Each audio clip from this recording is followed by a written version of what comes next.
For more on what to expect from the budget, I'm joined by Professor Willem Boshoff from the University of Stellenbosch. Prof, thank you so much for your time.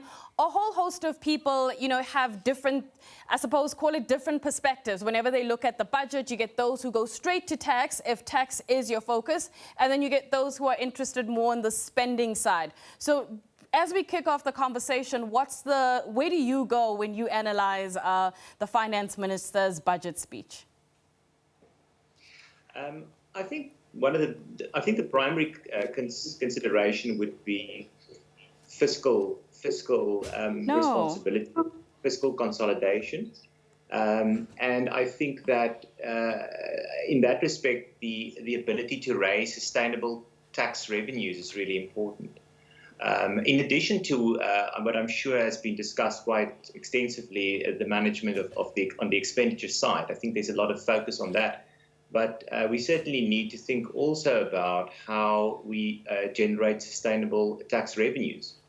And that has implications for how we set taxes, income taxes, of course, but also other forms of tax, including things like excise duties and other corporate tax. So these things are as important as managing the expenditure side. As one of our commentators said earlier on in the show, that every year we talk about how difficult, or rather in what difficult position the finance minister finds himself. I wonder whether this year we are actually right, that he actually is finding himself in a difficult position.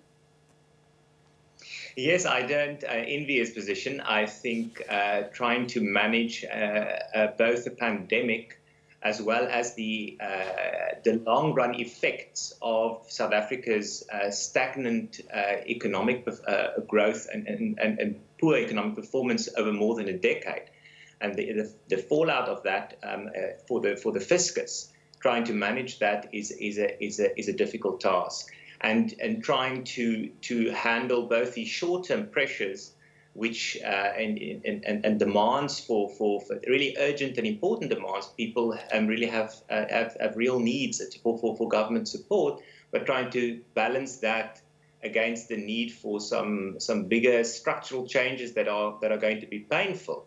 I think that is a challenge. We talk about these structural changes all the time, and I can imagine just hours after the budget has been tabled, we will start seeing commentary from the rating agencies. What are you looking out for, and that is of concern to you, given what we heard last year in the medium-term budget speech? Well, I think, again, is the ability to manage the national debt. That's what the rating agencies are looking at. Of course, there's no specific level of debt where you can say, now debt is sustainable. It all depends on the extent of economic growth. The issue is, do you deliver sufficient growth to be able to fund your lending? Because all governments lend, but you need to be able to pay that back, and that's generated by your tax revenues. So it all comes back to me again. Do you have in place a strategy to manage your expenditures, generate sustainable tax revenues, and in that way kind of stabilize the growth in the national debt? So we had a huge jump in national debt, of course, because of the need for short-term support for businesses and households during the last years, the start of the pandemic.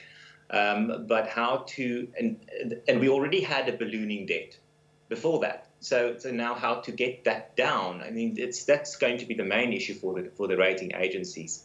Going to look at how you balance all those things. From a revenue collection point of view, our earlier guest mentioned that from corporate tax to personal income tax, there may not be any more levers left to pull there. Sin taxes, will that make a dent? Well, I think the issue with the sin taxes is that you have the same challenge. You need to think about how to do that sustainably. What you certainly cannot do, as you would expect for income and for corporate tax, think that this is a cow you can continue milking, and every year you can just push up and push up and push up the prices. Of course, people make decisions in response to those tax rates. And in the case of the sin taxes, which is an important part of our national income, The issue is, how do you find a balance between generating tax revenue but not pushing prices too high, and thereby pushing people further and further into the arms of illegal brands and buying illegal brands. So I think that has really become an issue over the past. That's been brought into sharper relief, I would say, over the past year, with the sales ban on tobacco, for example. So people are much more familiar with these illegal brands, and so that means they are much more willing to purchase those brands. So I think we saw a decline in tax revenue because of the ban, but now to think we can kind of make that up by just pushing up prices a lot, that's, I think, based on faulty reasoning. So it's the same issue. As for income tax, as for corporate tax, is you cannot think that you can always generate more revenue by just increasing the taxes. I think that's the main thing here, and I think that's the challenge. Prof, thank you so much for your time this afternoon. That is Professor Willem Boshoff from the University of Stellenbosch.